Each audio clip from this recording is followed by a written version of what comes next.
পিছনের ব্যাকগ্রাউন্ড একটু দেখেন।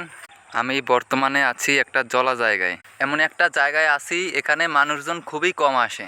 দেখেন চারিপাশে শুধু বাগান আর বাগান, বাগানের এই পাশে একটা, এটা হচ্ছে আম গাছ। আর এই আম বাগানের আম আমরা ছাড়া কেউই কিন্তু খেতে পারে না। তো দেখেন যে গ্রামের দৃশ্য কতটা সুন্দর দেখা যায়, খুব ভয়ও করতে আছে আবার খুব ভালোও লাগতে আছে। এই জায়গাটাতে আমি প্রায় আছি 3-4 ঘন্টা যাবত, কিন্তু একটা মানুষের সাথেও দেখা হয়নি।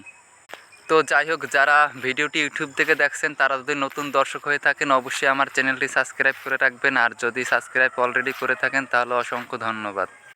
এখানে আসার একমাত্র রাস্তা হচ্ছে এই, ওই দূরে বাগানের ভিতর একটা ঘর দেখা যাচ্ছে, ওইটা হচ্ছে আমাদের ঘর।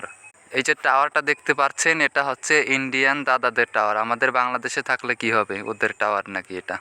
তো যাই হোক, অবশেষে শুভ বিকেল সবাইকে। বিকেলবেলায় আসলাম ঘুরতে। দেখেন একটু ব্যাকগ্রাউন্ডে আমার আম গাছটাকে একটু দূর থেকে দেখাই আপনাদের, আর এই সাইডে আছে একটা কাঁঠাল গাছ। ক্যামেরায় যতটা সুন্দর দেখা যাচ্ছে তার থেকেও বাস্তবে বেশি সুন্দর দেখা যাচ্ছে। এইসব জায়গাতে সব পানের বরজ ছিল, ওই জায়গাটা উঁচু, ওখানেও পানের বরজ ছিল। দেখেন যে কান্দি কান্দি কিন্তু কাটা আছে। আসলে আমি যে জায়গাটায় দাঁড়াইয়েছি এখানে পানের বরজ ছিল, জায়গা জমি নিয়ে গ্যাঞ্জাম চলছে, যার কারণে কিন্তু পানের বরজ সব কেটে দেওয়া হয়েছে। দেখেন সব জলা জায়গা। এই যে বেড়াটা দেখতে পাচ্ছেন এটা কিন্তু পানের বরজ।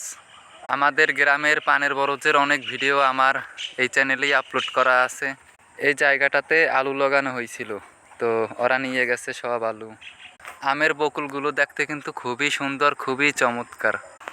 তো সবাইকে আরও একবার বলে দিচ্ছি, যারা আমার চ্যানেলটি এখনও সাবস্ক্রাইব করেন নাই তারা একটু দয়া করে সাবস্ক্রাইব করে নেবেন। দেখেন যে এই পথটা দিয়ে অনেক মানুষ প্রতিদিন যাওয়া আসা করে, কিন্তু এটা বাগানের ভিতর, যার কারণে বেশি মানুষ যাওয়া আসা করে না। এখন ফুল সন্ধ্যা হয়ে গেছে, হয়তো আর 5-10 মিনিট বাকি আছে, 5-10 মিনিটের ভিতর আজান দিয়ে দিবে। এই জায়গাটা থেকে কিছুদিন আগে মাছ ধরা হয়েছিল, তখন আমি ভিডিও বানাইছিলাম এখান থেকে। দেখেন এখানে যে মানুষ আসে না তার একটা প্রমাণ, এখানে প্রচুর পাতা পড়ে আছে কিন্তু নেওয়ার মতো কোনো মানুষ নেই। তো এই জায়গাটায় যদি মানুষ সচরাচর আসতো তাহলে দেখেন যে পিছনে কিন্তু এই রকমের পাতা কখনো পড়ে থাকতো না, সবাই নিয়ে কিন্তু এগুলো পড়ে ফেলতো। গ্রামীণ পরিবেশ ভাই, খুবই সুন্দর, খুবই চমৎকার। তো ভালো থাকবেন সবাই, আল্লাহ হাফেজ।